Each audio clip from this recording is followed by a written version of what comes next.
that I think this body should be recognized for is its willingness to keep an open mind in regards to this issue.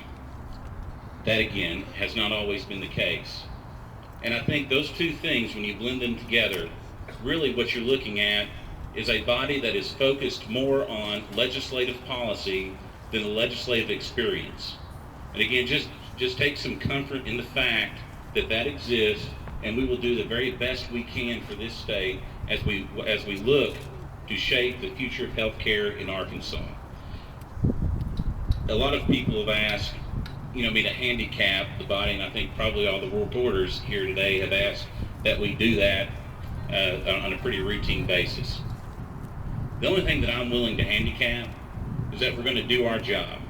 We're going to gather information that we need, and we're going to make an intelligent decision that is best for Arkansans, best for the future health care of this great state, and we're going to make you proud.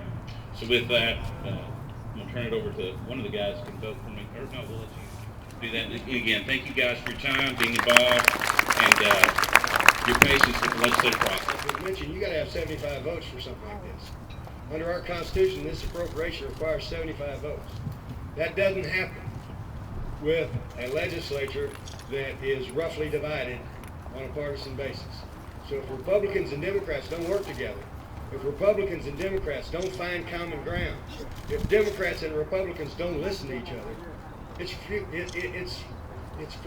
It's not going to happen. And so Jonathan mentioned we don't need to get like Washington, and we dang sure don't need to get like Washington. They've got to be able to work together. They've got to be able to listen to each other. They can disagree, but they've got to do it agreeably, and they've got to figure out a way to work. And I want both of them up here so you can see.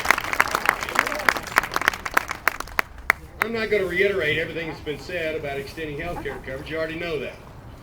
I'm not going to talk about the fact that this could actually help businesses, because a lot of the part of the federal health care reform that a lot of businesses don't like can be advantageously affected and some of their responsibility removed by the passage of this.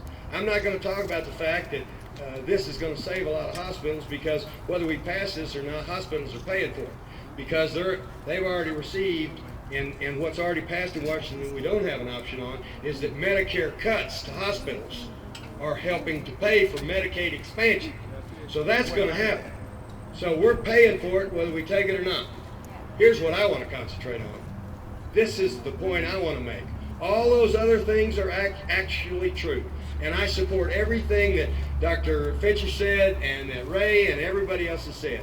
They have told you exactly the way it is. And we could stand out here for lots of hours and talk about all the nuances. But I want to say one final point on it. We're going to pay for it. I don't want to leave our people out. I don't want to pay for Michigan and California and New York and North Carolina and everybody else and leave Arkansas